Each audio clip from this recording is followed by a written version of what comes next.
Viewers welcome back in our program जी doctor साहब program होर अगे वधाने अज दे अगले इशू दे नाल जी डॉक्टर साहब की तबसरा तुहाडा देखो बहुत वार मैनू याद है कि एक पंजाबी दे कवि अवतार पाश जिन्हां दी हत्या हुई जी और उदों खालिस्तान दी लहर जिहड़ी है वो संघर्ष जिवें सरकारी टैररिज्म सी उस नूं हथियारबंद संघर्ष के नाल ही जवाब दिता जा रहा सी और उस नूं जिहड़ा हालां बाद सामने आया भी वो रीजन ही डिफरेंट सी कोई लेकिन खालिस्तानी खाते च पाया गया और एक पाकिस्तानी मूल दे पंजाबी जिहड़े कि अपने आप नूं प्रोग्रेसिव शायर कहंदे सी वो मैनूं मिले और उन्होंने ये मैनूं कहा कि जी असीं ये समझते हैं भी ये खालिस्तानी जिहड़े ने इन्हां ने साडे कवि नूं क्यों मारिया जिहड़ा वो नक्सलवाद दे नाल जुड़िया होया कवि जां दूजा सी उदों मैनूं जानकारी भी नहीं सी भी की है मैं कहा जी मैनूं तां नहीं पता पर बहुत वार कई चीज़ां उत्थे ऐसियां चल रही हैं जिन्हां दा पिछे कौन है की है ये बाद च ही पता लगेगा पर मैं कहा जी मेरा सवाल तुहानूं ये है कि नक्सलवाद होए जां कम्युनिस्ट मूवमेंट होए तुसीं लोग तां एस्टैबलिशमेंट दे खिलाफ मजदूरां कामियां किरतियां दे हक च खलोते सी बिल्कुल पंजाब दे भी जिहड़े मुंडे इस पासे आए इस दे निकले पर अज उसे ही पंजाब दे सिख नौजवान जदों कि अपने धार्मिक सब तो पवित्र थां ते हमले तो बाद पंजाब दे हक्कां लई खलोते ने आनंदपुर साहब दा मता पंजाब दी गल करदा सी तुसीं लोकां नाल खलोण दी गल करदे हो जी ते तुसीं खालिस्तान दे विरोध च सरकार दे हत्थ ठोके क्यों बने होए हो बिल्कुल तुहाडीਆਂ पार्टियां ਉਹ CPI होए CPIM होए ਇਹ ਜਿਹੜੇ ਤੁਸੀਂ ਜਿਨ੍ਹਾਂ ਨੂੰ ਨਕਸਲਵਾਦੀ ਕਹਿੰਦੇ ਹੋ ਇਹ ਸਾਰੇ ਜਿਹੜੇ ਨੇ ਇਹ ਤਾਂ ਸਰਕਾਰ ਨਾਲੋਂ ਜਾਂ ਪੁਲਸੀਆਂ ਇਹ ਤਾਂ ਟਾਊਟ ਬਣੇ ਹੋਏ ਨੇ ਪੁਲਸੀਆਂ ਦੇ ਜੀ ਭਗਤ ਸਿੰਘ ਬ੍ਰਿਗੇਡ ਨਾਂ ਦੀ ਇੱਕ ਜਾਲੀ ਜਿਹਨੇ ਸ਼ਹੀਦ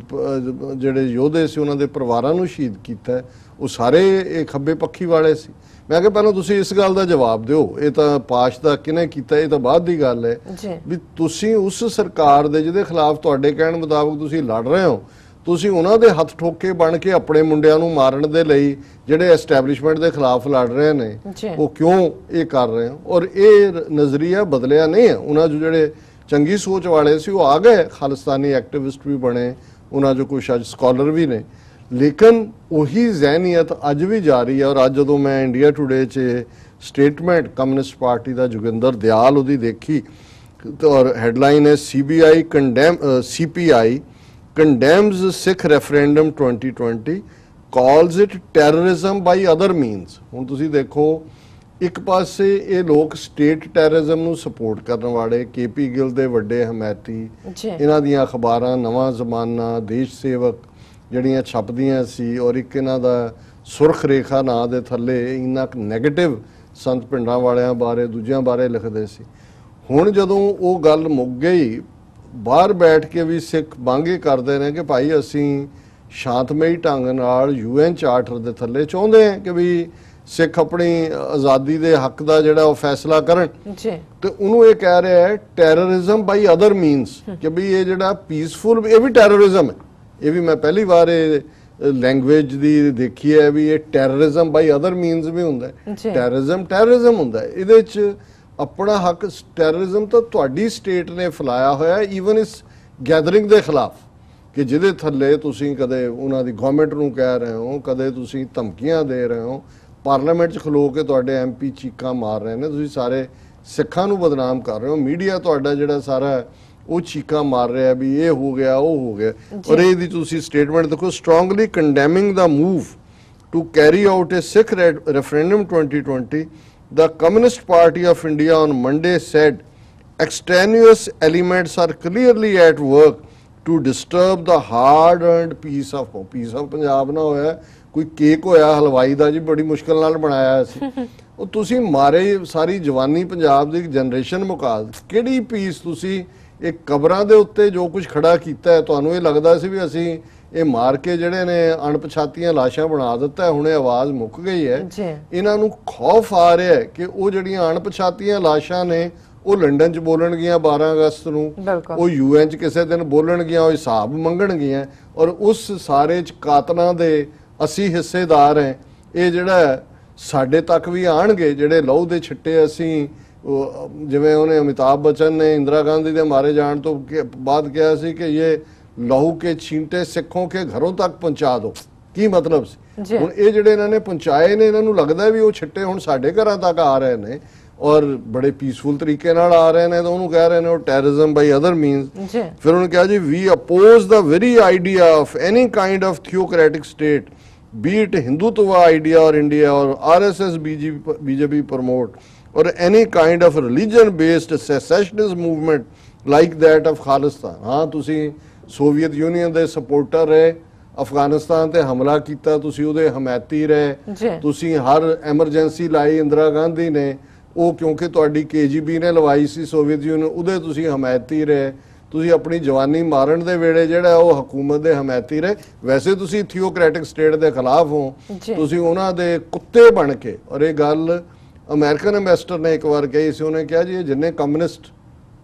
ਪਾਰਲੀਮੈਂਟ 'ਚ ਖਲੋ ਕੇ ਅਮਰੀਕਾ ਔਰ ਸਾਮਰਾਜਵਾਦ ਔਰ ਕੈਪੀਟਲਿਜ਼ਮ ਔਰ ਫਲਾਣਾ ਗੱਲਾਂ ਕਰਦੇ ਨੇ, ਕਹਿੰਦੇ ਅਗਲੇ ਦਿਨ ਮੈਨੂੰ ਕਾਲ ਕੀਤੀ ਹੁੰਦੀ ਹੈ ਜੀ ਸਾਡੇ ਪੁੱਤਰਾਂ ਦੇ ਵਜ਼ੀਫੇ ਅਮਰੀਕਾ ਦੀਆਂ ਯੂਨੀਵਰਸਿਟੀਆਂ 'ਚ ਲਵਾ ਕੇ ਜਰਾ ਵੀਜ਼ਾ ਲਵਾ ਦਿਓ। ਵੀ ਸਾਰਿਆਂ ਦੇ ਜਿਹੜੇ ਧੀਆਂ ਪੁੱਤਰ ਨੇ ਇੱਥੇ ਬੈਠੇ ਪੜ੍ਹਦੇ ਨੇ, ਉਹਨਾਂ ਤੋਂ ਵੈਸੇ ਇਹ ਫਾਇਦਾ ਲੈਂਦੇ ਰਹੇ ਔਰ ਹੁਣ ਅੱਜ ਇਹ ਬਣੇ ਹੋਏ ਨੇ। ਔਰ ਹਿੰਦੂਤਵੀਆਂ ਦੇ ਖਿਲਾਫ ਕਿੰਨੀਆਂ ਸਟੇਟਮੈਂਟਾਂ ਕਮਿਊਨਿਸਟਾਂ ਦੀਆਂ ਆਈਆਂ, ਕਿੰਨੀਆਂ ਕਾਨਫਰੰਸਾਂ ਤੁਸੀਂ ਭਾਰਤ 'ਚ ਕੀਤੀਆਂ ਕਿ ਤੁਸੀਂ ਹਿੰਦੂਤਵਾ ਦੇ ਖਿਲਾਫ ਹੋ। ਮੁਸਲਮਾਨਾਂ ਦੀ ਲਿੰਚਿੰਗ ਔਰ ਬੀਫ ਈਟਿੰਗ ਦੇ ਖਿਲਾਫ ਜੋ ਉਹਦੇ ਤੇ ਤੁਸੀਂ ਕਿੰਨਾ ਕੁ ਰੌਲਾ ਪਾਇਆ ਜੀ। ਜ਼ਾਹਰ ਹੈ ਕਿ ਵੀ ਤੁਸੀਂ ਸਿੱਖਾਂ ਦੇ ਦੁਆਲੇ ਹੋ। ਜਿਵੇਂ ਭੈਣ ਜੀ ਅਮਨਜੋਤ ਕੌਰ ਨੇ ਕਿਹਾ, ਇਹ ਹੈ ਕਲਾਸ, ਇਹ ਪੰਜਾਬੀ ਹੈ। ਜੋਗਿੰਦਰ ਦਿਆਲ ਕੋਈ ਕੇਰਲਾ ਦਾ ਨਹੀਂ ਹੈ ਜਾਂ ਕੋਈ ਨਾਰਥ ਈਸਟ ਦਾ ਨਹੀਂ ਹੈ। ਇਹ ਲੈਵਲ ਹੈ ਕਿ ਤੁਸੀਂ ਆਪਣੇ ਲੋਕਾਂ ਦੇ ਹੱਕਾਂ ਦੇ ਖਿਲਾਫ ਕਿਵੇਂ। ਉਹਨੇ ਕਿਹਾ ਜੀ ਹੀ sad the same forces that were fanning trouble during the militancy years in Punjab, namely the ISI of Pakistan and Islamic radicals, beside those traditionally inimical to India, are now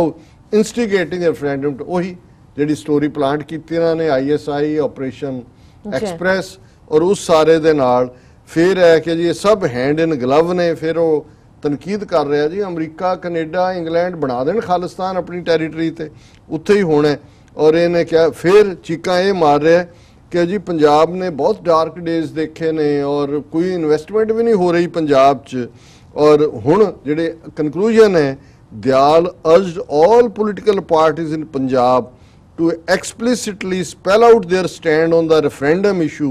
so that the message goes out loud and clear to the rest of the world। ਉਹਨੇ ਕਿਹਾ ਜੀ ਸਾਰੀਆਂ political ਪਾਰਟੀਆਂ ਇਦਾਂ ਦਾ ਬਕਵਾਸ ਕਰੋ ਜਿਸ ਤਰ੍ਹਾਂ ਦਾ ਮੈਂ ਕਰ ਰਿਹਾ, ਤਾਂ ਕਿ ਇਹ ਮੈਸੇਜ ਆਏ ਕਿ ਜੀ ਇਹ ਬਿਲਕੁਲ ਖਿਲਾਫ ਨੇ। ਪਰ ਇਹਨਾਂ ਦਾ ਜਿਹੜੀ ਫੂਕ ਹੈ ਉਹ ਇੰਗਲੈਂਡ ਦੀ ਐਮਬੈਸੀ ਕੱਢ ਰਹੀ ਹੈ। ਔਰ ਅੱਜ ਜਿਹੜੀ ਦੂਸਰੀ ਖਬਰ ਟ੍ਰਿਬਿਊਨ ਦੀ ਵੀ ਹੈ ਔਰ ਸਾਰਿਆਂ 'ਚ ਹੀ ਹੈ, pro Khalistan rally in London to go on UK high commission. ਹੁਣ ਜਿਹੜਾ ਦਿੱਲੀ ਦੇ ਵਿੱਚ ਇੰਗਲੈਂਡ ਦਾ ਹਾਈ ਕਮਿਸ਼ਨ ਹੈ, the British High Commission in India has made it clear that it will not take any action to stop a pro-Khalistan rally in London on August 12. The agenda of the meeting, organized by separatist organization Sikhs for Justice, is to shape up the London Declaration on Referendum 2020 campaign seeking a separate Khalistan। उन्होंने कहा जी ये बिल्कुल rally होएगी, असी इन्हों नहीं रोकना। The Indian government had sent 3 demarches and a note verbal asking UK to deny permission to hold this rally in Trafalgar Square with Sikh participants from US, UK, Canada and India expected। Demarche ਹੁੰਦਾ ਹੈ ਜਿਹੜੀ ਕਿ foreign policy ਦੇ ਥੱਲੇ ਤੁਸੀਂ ਇਹ diplomatic ਹੀ language ਹੈ ਕਿ 3 ਵਾਰ ਇੰਡੀਆ ਨੇ ਉਹਨਾਂ ਨੂੰ ਕਿਹਾ ਹੈ ਕਿ ਜੀ ਤੁਸੀਂ ਰੋਕੋ। ਔਰ ਇਸ ਦੇ ਨਾਲ ਨਾਲ ਉਹਨਾਂ ਨੇ ਇਹ ਕਿਹਾ ਕਿ ਵੀ ਅਸੀਂ ਨੋਟ ਵਰਬੇਲ ਨੋਟ ਵੀ ਭੇਜਿਆ। ਡਿਮਾਰਸ਼ੇ ਜ਼ਬਾਨੀ ਕਲਾਮੀ ਹੈ, ਲਿਖਤੀ ਨੋਟ ਜਿਹੜਾ ਹੈ ਉਹ ਵੀ ਦਿੱਤਾ ਹੈ, ਪਰ ਇਹਦੇ ਤਾਂ ਕੋਈ ਅਸਰ ਨਹੀਂ ਹੋਇਆ। ਔਰ ਇਹ ਐਂਬੈਸਡਰ ਕਹਿ ਰਿਹਾ in the UK people have the right to gather together and to demonstrate their views provided that they do so within the law। ਉਹ ਕਹਿੰਦਾ ਜੀ ਇਹ ਤੁਹਾਡੀ ਡੈਮੋਕ੍ਰੇਸੀ ਥੋੜੀ ਹੈ ਕਿ ਵੀ ਤੁਸੀਂ ਸੈਡੀਸ਼ਨ ਲਾ ਦਿਓਗੇ ਜਾਂ ਦੂਜੇ। ਇੰਗਲੈਂਡ 'ਚ ਲੋਕ ਪੀਸਫੁਲੀ ਇਕੱਠੇ ਹੋ ਕੇ ਹੱਕ ਰੱਖਦੇ ਨੇ ਵੀ ਉਹਨਾਂ ਨੇ ਕੀ ਕਰਨਾ। ਔਰ ਉਹਦੇ 'ਚ UK's Indian envoy to UK Yash Sinha held meeting at Foreign and Commonwealth Office in July to lodge India's protest। Meeting ਵੀ ਕੀਤੀ, ਪ੍ਰੋਟੈਸਟ ਵੀ ਕੀਤੀ, ਨੋਟ ਵੀ ਉਹਨਾਂ ਨੇ ਲਿਖੇ। ਪਰ ਜਿਹੜਾ ਉਹਨਾਂ ਨੇ British authorities have chosen to stick to their earliest stated response of the curbing down on the right to protest peacefully। ਬਾਕੀ ਉਹਨਾਂ ਨੇ ਕਿਹਾ ਜੀ ਜਿਹੜਾ ਅਸੀਂ ਇਹ ਬਿਲਕੁਲ ਨਹੀਂ ਰੋਕ ਸਕਦੇ ਐਜ਼ ਲੌਂਗ ਐਜ਼ ਇਹ ਪੀਸਫੁਲ ਹੈ ਤੇ ਵਿਦਨ ਦਾ ਲਾਅ ਹੈ। ਸੋ ਇਹਨੂੰ ਕਹਿੰਦੇ ਨੇ ਧੋਬੀ ਪਟੜਾ। ਸੋ ਇਹ ਜਿਹਨੂੰ ਸਮਝਦੇ ਸੀ ਕਿ ਜੀ ਯੂਕੇ ਵਪਾਰ ਅਸੀਂ ਕਰਦੇ ਹਾਂ ਦੂਜੇ ਘੱਟੋ ਘੱਟ, ਔਰ ਇਹ ਵੀ ਨਤੀਜਾ ਐਵੇਂ ਨਹੀਂ ਅਦਰਵਾਈਜ਼ ਹੋ ਸਕਦਾ। ਥੈਰੇਸਾ ਮੇ ਦੀ ਵੀ ਕੰਜ਼ਰਵੇਟਿਵ ਗਵਰਨਮੈਂਟ ਆ, ਉਹ ਤਾਂ ਆਲਰੇਡੀ ਜੋ ਕੰਮ ਮਾਰਗਰੇਟ ਥੈਚਰ ਨੇ ਫਰਵਰੀ 84 ਚ ਕੀਤਾ ਇੰਦਰਾ ਗਾਂਧੀ ਦੇ ਕਹਿਣ ਤੇ, ਔਰ ਜਿਹੜੀਆਂ ਗੱਲਾਂ ਸਾਹਮਣੇ ਆਈਆਂ ਕਿ ਭਾਈ ਉੱਥੇ ਭੇਜੇ ਵੀ ਜਿਹੜੇ ਆਪਣੇ ਇੰਟੈਲੀਜੈਂਸ ਦੇ ਬੰਦੇ, ਔਰ ਫਿਰ ਜਿਹੜਾ ਨਵੰਬਰ ਦੇ ਵਿੱਚ ਪ੍ਰੋਟੈਸਟ ਸੀ ਰਾਜੀਵ ਗਾਂਧੀ ਦੇ ਆਉਣ ਤੇ ਉਹਨੂੰ ਵੀ ਰੁਕਵਾਉਣ ਦੀ ਕੋਸ਼ਿਸ਼ ਕੀਤੀ, ਜਿਹੜੀ ਡੀਕਲਾਸੀਫਾਈ ਹੋਏ ਡਾਕੂਮੈਂਟ। ਸੋ ਥੈਰੇਸਾ ਮੇ ਦੇ ਪੀਰੀਅਡ 'ਚ ਇਹ ਡਿਬੇਟ ਚੱਲ ਰਹੀ ਹੈ। ਸੋ ਉਹ ਨਹੀਂ ਚਾਹੁੰਦੇ ਹੁਣ ਕਿ ਵੀ ਕੋਈ ਨਵਾਂ ਸ਼ੁਰੂ ਹੋ ਜਾਏ ਕੰਮ ਕਿ ਜੀ ਵੀ ਇਹ ਥੈਰੇਸਾ ਮੇ ਦੀ ਸਰਕਾਰ ਨੇ ਵੀ ਉਹਨਾਂ ਦੀ ਵਪਾਰਕ ਡੀਲ ਤੋਂ ਡਰਦੇ ਆ ਪੀਸਫੁਲ ਪ੍ਰੋਟੈਸਟ ਕੈਂਸਲ ਕਰ ਦਿੱਤਾ। ਸੋ ਅਸੀਂ ਥੈਂਕ ਯੂ ਹੀ ਕਰਦੇ ਹਾਂ ਯੂਕੇ ਗਵਰਨਮੈਂਟ ਦਾ। ਅਜੇ ਵੈਸੇ 12 ਤਰੀਕ ਦਿਨ ਪਏ ਨੇ, ਆਈ ਹੋਪ ਕਿ ਇਹ ਹੁਣ ਜਿਹੜੇ ਖਲੋ ਜਾਣਗੇ। ਸੋ ਹੁਣ ਇਹਦਾ ਯੂਕੇ ਹਾਈ ਕਮਿਸ਼ਨਰ ਦੀ ਸਟੇਟਮੈਂਟ ਤੇ ਜੋਗਿੰਦਰ ਦਿਆਲ, ਰਵਨੀਤ ਬਿੱਟੂ, ਵਿਕਰਮ ਮਜੀਠੀਆ, ਇਹ ਸਾਰੇ ਇੱਕ ਤੋਂ ਬਾਅਦ ਇੱਕ ਚਮਚਾ, ਕੋਈ ਚਾਂਦੀ ਦਾ, ਕੋਈ ਤਾਂਬੇ ਦਾ, ਕੋਈ ਲੋਹੇ ਦਾ, ਕੋਈ ਬਿਨਾਈ ਜਿਹੜਾ ਉਹਦੇ ਡੰਡੀ ਦਾ, ਹੁਣ ਇਹਨਾਂ ਸਾਰਿਆਂ ਚਮਚਿਆਂ ਨੂੰ ਮਿਲਾ ਕੇ ਦੇਖ ਲਓ ਤੇ ਫਿਰ ਉਹੀ ਗੱਲ ਜਿਵੇਂ ਮੈਂ ਪਾਕਿਸਤਾਨ ਡੇ ਦੇ ਉੱਤੇ ਅਲਾਮਾ ਇਕਬਾਲ ਦਾ ਸ਼ੇਅਰ ਕਿਹਾ ਸੀ ਇਹੀ ਕਿ ਐ ਤਾਹਿਰੇ ਲਾਹੂਤੀ उस रिज़्क़ से मौत अच्छी जिस रिज़्क़ से आती हो परवाज में कोताही। यह यूनिक पंछी आज़ाद रहने वाले ताहिरे लाहूती डिवाइन ਉਹ ਰਿਜ਼ਕ ਨਾ ਖਾਈ ਜਿਹੜੇ ਰਿਜ਼ਕ ਖਾਣ ਦੇ ਨਾਲ ਤੈਨੂੰ ਆਪਣੀ ਉਡਾਣ ਦੇ ਨਾਲ ਆਪਣੀ ਪ੍ਰਵਾਜ਼ ਦੇ ਨਾਲ ਸਮਝੌਤਾ ਕਰਨਾ ਪਵੇ, ਉਹਦੇ ਕੋਲੋਂ ਮਰਨਾ ਕਬੂਲ ਹੈ। ਸੋ ਇਹ ਸਾਰੀ ਉਹ ਕਲਾਸ ਹੈ ਜਿਹੜੀ ਖਾਂਦੇ ਹੀ ਉਹਨਾਂ ਦਾ ਨੇ ਤੇ ਫਿਰ ਜਿਹਦਾ ਖਾਈਏ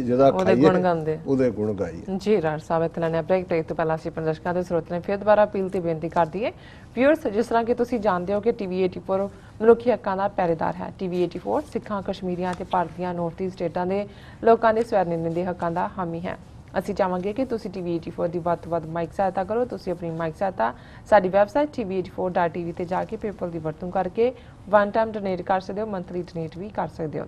ਤੁਸੀਂ ਟੀਵੀ 84 ਦੇ ਨਾਮ ਤੇ ਚੈੱਕ ਬਣਾ ਕੇ ਸਾਨੂੰ ਮੇਲ ਵੀ ਕਰ ਸਕਦੇ ਹੋ ਸਾਡੇ ਇਸ ਪਤੇ ਤੇ 36-01 37th ਐਵਨਿਊ, ਲੌਂਗ ਆਈਲੈਂਡ ਸਿਟੀ, ਨਿਊਯਾਰਕ 11101 USA, ਜਾਂ ਫਿਰ ਤੁਸੀਂ ਸਾਨੂੰ ਫੋਨ ਰਾਹੀਂ ਵੀ ਸੰਪਰਕ ਕਰ ਸਕਦੇ ਹੋ ਸਾਡੇ ਫੋਨ ਨੰਬਰ ਤੇ 5164060694। Thank you so much viewers. ਤੁਸੀਂ ਕਿਤੇ ਨਹੀਂ ਜਾਣਾ, ਮਿਲਦੇ ਹਾਂ ਛੋਟੇ ਜਿਹੇ ਵਕਫੇ ਤੋਂ ਬਾਅਦ।